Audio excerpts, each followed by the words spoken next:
Bismillahirrahmanirrahim. This is online lecture system for Muslim Educational Complex, General Science Class 7, Unit number 2, Organ System in Human, Lecture number 7.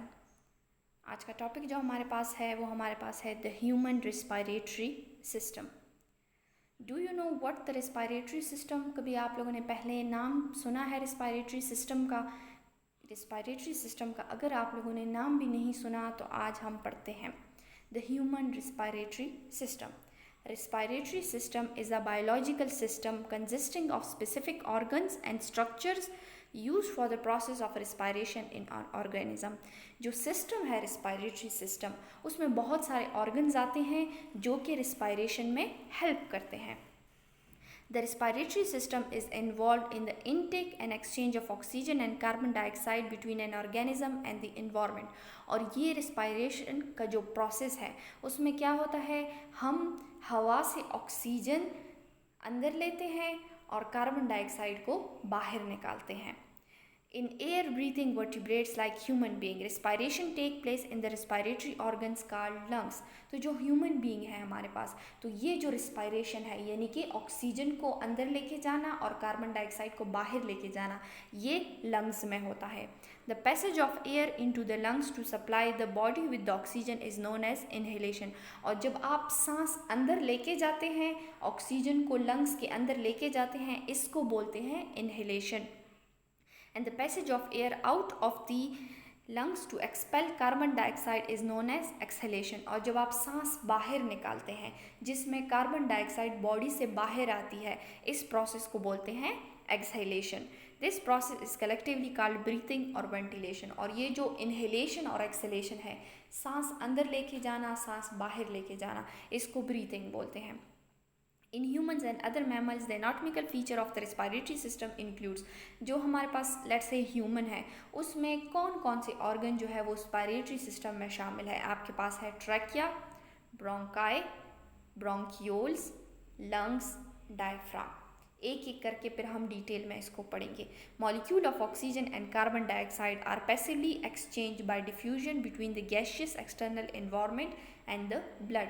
आपके पास जो gases हैं oxygen, जब आप इसको अंदर लेके जाते हैं तो ये आपके ब्लड में चला जाता है, डिफ्यूज़ हो जाता है, और ब्लड में कार्बन डाइऑक्साइड होता है जो लंग्स के ज़रिए बाहर आ जाता है. This exchange process occurs in the alveoli, air sacs in the lung. और ये जो गैस ब्लड तक जाती है और ब्लड से बाहर आती है, ये कहाँ पे होता है? ये एल्वेलाई में होता है. लंग्स के अंदर छोटे छोटे एयर सैक्स होते हैं, यानी कि छोटी छोटी तेलियाँ होती हैं, जैसे प्लास्टिक बैग्स होते हैं, छोटे छोटे से बैग्स होते हैं जिसके ज़रिए ऑक्सीजन ब्लड के अंदर जाती है और कार्बन डाइऑक्साइड बाहर आती है. की कॉन्सेप्ट यानी कि आपने क्या क्या पढ़ना है. एयर ट्रैक यानी कि इसमें जो ऑर्गन्स है ये हमने पढ़ना है. इंस्पायरेशन, कैसे हम सांस को अंदर लेके जाते हैं. एक्सपायरेशन, कैसे हम सांस को बाहर लेके आते हैं. अब रिस्पायरेटरी सिस्टम, कभी आप लोगों ने अगर देखा हो कि आप जब स्कूल में भागते हैं तो भागते भागते आपका सांस फूल जाता है, यानी आपका सांस जो है वो बहुत तेज़ तेज़ आना शुरू हो जाता है और आप और भाग नहीं सकते. कभी आपने सोचा है कि ऐसे क्यों होता है? तो when you run fast you need more energy. जब आप तेज़ भागते हैं तो आपको ज़्यादा एनर्जी की ज़रूरत है, क्योंकि हम जो भी काम करते हैं, जैसे हमारा उठना है, बैठना, खाना पीना, सोना, भागना, चलना, ये सब हम किस वजह से करते हैं? एनर्जी की वजह से. तो जब आप भागते हैं तो आपको ज़्यादा एनर्जी की ज़रूरत होती है. अच्छा, what is the link between energy and breathing? तो फिर ये एनर्जी और ये ब्रीथिंग, इन दोनों का आपस में क्या ताल्लुक़ है? We use energy to walk, run, work and digest our food. We use energy for everything that goes in the body. We obtain energy for all our activity by process called respiration. तो आपको तमाम काम करने के लिए energy की ज़रूरत होती है, और एनर्जी आपको कैसे मिलती है? रिस्पायरेशन के ज़रिए. तो रिस्पायरेशन वो प्रोसेस है जो क्या करता है? ऑक्सीजन को बॉडी के अंदर लेके जाता है, और ये ऑक्सीजन आपकी बॉडी में खुराक के साथ मिलके एनर्जी बनाता है. तो अगर आपको ज़्यादा एनर्जी की ज़रूरत है तो आप तेज़ तेज़ सांस लेंगे ताकि ज़्यादा एनर्जी बने. This is the process known as respiration. से रिस्पायरेशन की आपको समझ आ गई है। रिस्पायरेशन क्या प्रोसेस है? हम सांस लेते हैं ताकि हमें एनर्जी मिल सके। और एनर्जी कैसे मिलती है? आप जो ऑक्सीजन बॉडी के अंदर लेके जाते हैं ये ग्लूकोज के साथ मिलती है, जो पहले से आपकी बॉडी में होता है उसके साथ मिलती है और आपको एनर्जी देती है। और अब आपको पता है कि ये प्रोसेस किस तरह होता है। Now let's study the process. तो हम अब प्रोसेस पढ़ते हैं। respiration respiration is the process by which food is broken down or oxidized in the body to release energy। मैंने अभी क्या बोला? ये वो प्रोसेस है जिसके ज़रिए आपकी बॉडी में जो खुराक होती है, जो ग्लूकोज होता है, वो ब्रोकन डाउन, वो छोटे छोटे पीसेज में कन्वर्ट हो जाता है और एंड में आपको एनर्जी देता है। The body take in oxygen from the air for respiration, at the same time it give out the carbon dioxide produce by respiration. This exchange of gases takes place in the lungs. सांस में हम oxygen को अंदर लेके जाते हैं और carbon dioxide को बाहर लेके आते हैं, और ये प्रोसेस कहाँ पे होता है? लंग्स में होता है।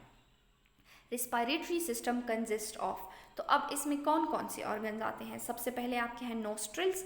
नोस्ट्रिल मीन आपकी जो नोज की ओपनिंग्स हैं उनको नोस्ट्रिल्स बोलते हैं। फिर नेज़ल कैविटी यानी आपकी जो नाक का अंदर का हिस्सा है।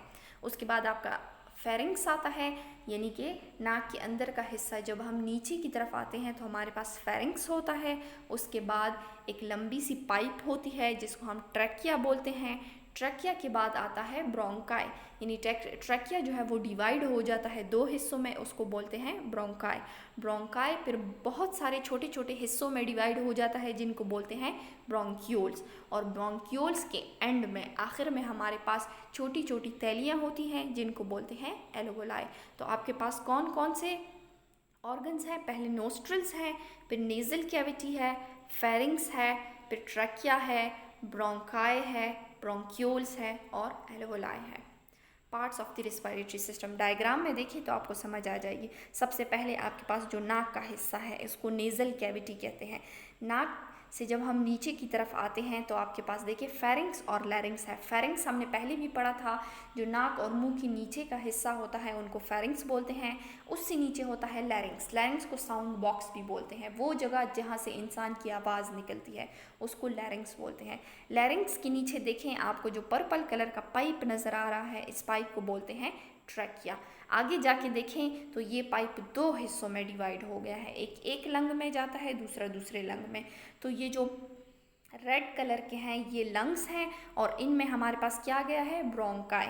और ब्रोंकाई पर अगर आप देखें तो बहुत सारे छोटे छोटे ब्रांचेस में डिवाइड हो गया है, उन ब्रांचेस को बोलते हैं ब्रोंक्यूल्स। और ब्रांचेस के बिल्कुल आखिर में हमारे पास छोटे छोटे सैक्स होते हैं जिनको बोलते हैं एल्वेओलाई। और लंग्स के नीचे एक मसल्स की लेयर होती है जिसको बोलते हैं डायफ्राम। दोबारा से गौर से देखें, देखिए आपका पाइप है, उस पाइप के साथ लिखा हुआ है ट्रैकिया। ये पाइप दो हिस्सों में तकसीम हो जाता है, उनको क्या बोलते हैं? ब्रोंकाई। और फिर ये ब्रोंकाई की छोटी छोटी ब्रांचेस हैं जिनको बोलते हैं ब्रोंक्यूल्स। ब्रोंक्यूल के बिल्कुल आखिर में देखिए, जूम करके मैंने दिखाया है, गोल गोल सी तैलियाँ होती है और इनको बोलते हैं एल्वेओलाई। और ये दो जो हैं ये आपके पास लंग्स हैं। अब पार्ट्स एंड फंक्शन, एक एक का फंक्शन हम पढ़ेंगे। The respiratory system extend from the nostril to the lungs. तो रिस्पायरेटरी सिस्टम आपकी नाक से शुरू होता है और आपके लंग्स तक जाता है। Nostrils, the opening through which air enter the body. There are minute hair and mucosa in the nostrils. They prevent the entry of dust and harmful germs into the lungs. आपकी नाक के अंदर छोटे छोटे बाल होते हैं जो क्या करते हैं कि अगर आप सांस ले रहे हैं और उसके साथ अगर डस्ट है या कोई जरासीम है तो वो इन चीज़ों को रोक देते हैं, सिर्फ ताज़ा हवा जो है वो अंदर जाती है। इसके बाद नेज़ल कैविटी है, नाक के अंदर का हिस्सा है। The chamber of the following the nostrils, it open into the pharynx. Nostril के बाद जो हिस्सा है उसको नेज़ल कैविटी कहते हैं। नेज़ल कैविटी के बाद आता है फेरिंग्स और फिर फेरिंग्स के बाद आपके पास आता है trachea. Trachea start at the pharynx. कहाँ से शुरू होता है? फेरिंग्स से। It is made up of incomplete rings of cartilage, there are cilia and mucus in this. और ये पाइप होता है और उसके अंदर बहुत सारी ऐसी होती हैं जैसे रिंग्स होती हैं, जैसे गोल गोल रिंग से ये बना होता है। उसके बाद आता है bronchi, 2 branches of the trachea each open into a lung on the each side. Trachea 2 हिस्सों में डिवाइड हो जाता है, एक लंग में चला जाता है, दूसरा दूसरे में। तो जो आपके पास ये बड़ी 2 ब्रांचेस हैं इनको बोलते हैं ब्रोंकाई। उसके बाद आता है lungs, 2 lungs found on either side of the heart in the थोरेकिक cavity. आपके रिब्स जो हैं उनके नीचे लंग्स होता है, जो एक आपकी लेफ्ट साइड पे होगा और एक राइट साइड पे। These are soft spongy and elastic air bag. ये सॉफ्ट होते हैं, स्पंज की तरह होते हैं, और इलास्टिक, इलास्टिक मीन के ये एक्सपेंड और रिलैक्स हो सकते हैं। The branching network of bronchi, bronchioles and alveoli constitute the lungs। तो lungs के अंदर क्या क्या होगा? ब्रोंकाई होंगे, ब्रोंक्यूल्स होंगे और एल्वोलाई होगा। प्लूरा, प्लूरा क्या है? जो आपके लंग्स हैं उनके ऊपर एक लेयर होती है जो उसको प्रोटेक्ट करती है। फिर ब्रोंक्यूल्स है, branches of bronchi carry air into the alveoli. Bronchioles क्या है? ब्रोंकाई की छोटी छोटी ब्रांचेस है। फिर एल्वोलाई क्या है? Each bronchioles and in a group of alveoli. The lung is made up of alveoli. There are blood capillaries covering the alveoli. Exchange of gases takes place at the alveoli. The alveoli increase the surface area of the lungs, thus making exchange of gases efficient. Bronchioles के आखिर में छोटे छोटे सैक्स होते हैं, थैलियाँ होती हैं जिनको एल्वोलाई बोलते हैं। और ये एल्वोलाई क्या करते हैं? जो आपके पास गैसेस हैं ऑक्सीजन और कार्बन डाइऑक्साइड, इनको एक्सचेंज करते हैं। देखिए अगर आप पिक्चर में देखें तो सबसे ऊपर वाला जो पार्ट है उसको लैरिंग्स या साउंड बॉक्स बोलते हैं। उसके नीचे आपके पास देखिए ट्रैकिया, और ट्रैकिया अगर आप देखें तो रिंग्स से बना होता है। ट्रैकिया जब हम नीचे आते हैं तो 2 हिस्सों में डिवाइड हो जाता है, दोनों को एक साथ बोलते हैं ब्रोंकाई और एक को बोलते हैं ब्रोंकस। फिर ये ब्रोंकस या ब्रोंकाई बहुत सारे छोटे ब्रांचेस में डिवाइड हो जाता है जिनको बोलते हैं ब्रोंक्यूल। और ब्रोंक्यूल के आखिर में आपके पास छोटे छोटे एल्वोलाई होते हैं, एयर सैक्स होते हैं। तो अगर आप ये एक एक्टिविटी देखें, इस एक्टिविटी में आपको इंस्पिरेशन एंड एक्सपिरेशन, हवा को अंदर लेके जाना, हवा को बाहर। इसमें देखें पाइप है, पाइप के साथ एंड में 2 बैलून्स लगे हुए हैं। जब आप हवा अंदर लेके जाएंगे तो ये जो बैलून है, आपको पता है ना, हवा बैलून के अंदर जाएगी तो वो फूल जाएगा, एक्सपेंड हो जाएगा। और अगर हवा बाहर जाएगी तो ये ऐसे आपके पास श्रिंक हो जाएगा, हवा बाहर चली जाएगी। तो इस एक्टिविटी में आपको क्या दिखा रहे हैं कि जब हवा अंदर जाती है तो हमारे लंग्स जो है वो हवा से भर जाते हैं, ऐसे फूल जाते हैं। और जब हवा बाहर आती है तो लंग्स जो है वो वापस उनका वॉल्यूम, उनकी जगह कम हो जाती है, हवा बाहर आ जाती है। इस पिक्चर में अगर आप देखें रिब्स हैं और रिब्स के अंदर आपके पास लंग्स हैं। याद रखें लंग्स को कौन सी चीज़ प्रोटेक्ट करती है? ये रिब्स, क्योंकि लंग तो बहुत ज़्यादा स्पॉन्जी, बहुत ज़्यादा नाजुक होते हैं, तो रिब्स इनको प्रोटेक्ट करते हैं। द पाथवे ऑफ इंस्पिरेशन, यानी जब आप सांस अंदर लेके जाएंगे तो कैसे वो जाएगी? एटमॉस्फेरिक एयर है आपके पास, वो आपके एक्सटर्नल नॉस्ट्रल्स में, नॉस्ट्रल्स के बाद वो नेज़ल कैविटी में जाता है आपके नाक के अंदर। उसके बाद नेज़ोफेरिंग्स लिखा है, मतलब फेरिंग्स और लैरिंग्स में आता है। लैरिंग्स के बाद ट्रैकिया यानी पाइप में आ जाती है। ट्रैकिया के बाद ब्रोंकाई में जाता है, फिर ब्रोंक्यूल्स में जाता है और आखिर में एल्वोलाई में चला जाता है। और एक्सपायरेशन में कैसे होगी, मतलब सांस बाहर कैसे आएगी? तो सबसे पहले वो गैसेस, जो कार्बन डाइऑक्साइड गैस है जिसने बाहर जाना है, वो एल्वोलाई में होगी। एल्वोलाई के बाद वो ब्रोंक्यूल्स में आएगी, ब्रोंक्यूल्स के बाद वो ब्रोंकाई में आएगी, फिर ट्रैकिया में जाएगी, फिर लैरिंग्स, फेरिंग्स, नेज़ल कैविटी और आपके नोज़ के ज़रिए बाहर चली जाएगी। यानी एक ही पाथवे है, उसमें एक गैस अंदर जाती है और दूसरी गैस बाहर आती है। The inflow and outflow of air between atmosphere and the alveoli of the lungs is called breathing। तो ये जो प्रोसेस है जिसमें हम हवा को अंदर लेके जाते हैं और बाहर लेके आते हैं, इसको ब्रीथिंग बोलते हैं। It is affected by the expansion and contraction of lungs. और मैंने अभी क्या बोला, जब आप सांस अंदर लेके जाएंगे तो आपके लंग्स एक्सपेंड हो जाएंगे और जब सांस बाहर आएगी तो लंग्स कॉन्ट्रैक्ट हो जाएंगे। ड्यूरिंग इंस्पिरेशन या inhalation the diaphragm and the intercostal muscles contract. तो मैंने अभी क्या बोला, लंग्स के नीचे आपका होता है एक मसल जिसको बोलते हैं डायफ्राम। तो जब आप हवा अंदर लेके जाएंगे तो ये डायफ्राम क्या हो जाएगा, ये कॉन्ट्रैक्ट हो जाएगा। During exhalation these muscle relax, the diaphragm domes upward. और जब आप बाहर सांस लेके आएंगे तो ये डायफ्राम क्या हो जाएगा, ये रिलैक्स हो जाएगा, ऊपर की तरफ आ जाएगा। This result the pulling of the ribs upward and outward. तो आपके सांस लेने में आपके रिब्स, आपके डायफ्राम, आपके इंटरकोस्टल मसल मीन रिब के बीच में जो मसल है, ये सब जो है वो हेल्प करते हैं। The structure of the lungs is most suitable for the process of breathing. It is the alveoli of the lungs that exchange of gases takes place. Since there are number of alveoli, there is an increased surface area for the lungs. lungs में बहुत सारे alveoli होते हैं, तो जिसकी वजह से आप बहुत सारा सांस जो है, बहुत सारी ऑक्सीजन जो है वो अंदर लेके जा सकते हैं। Also the muscles between the ribs and the diaphragm help the process of inspiration and expiration. जैसे अभी मैंने बोला, डायफ्राम और जो रिब्स के मसल्स हैं वो भी सांस लेने में हेल्प करते हैं। The changes that occur to the thoracic wall and the diaphragm help the process of inspiration and expiration. Diaphragm is a muscular wall that separates the thoracic and abdominal cavities in mammal. आपके जो chest का हिस्सा है और जो पेट का हिस्सा है, इन दोनों के बीच में एक मसल्स होती है और मसल की लेयर होती है और उसको बोलते हैं diaphragm. When the diaphragm lowers, the thoracic cavity expands and the pressure inside it lowers, then air rushes into the lungs.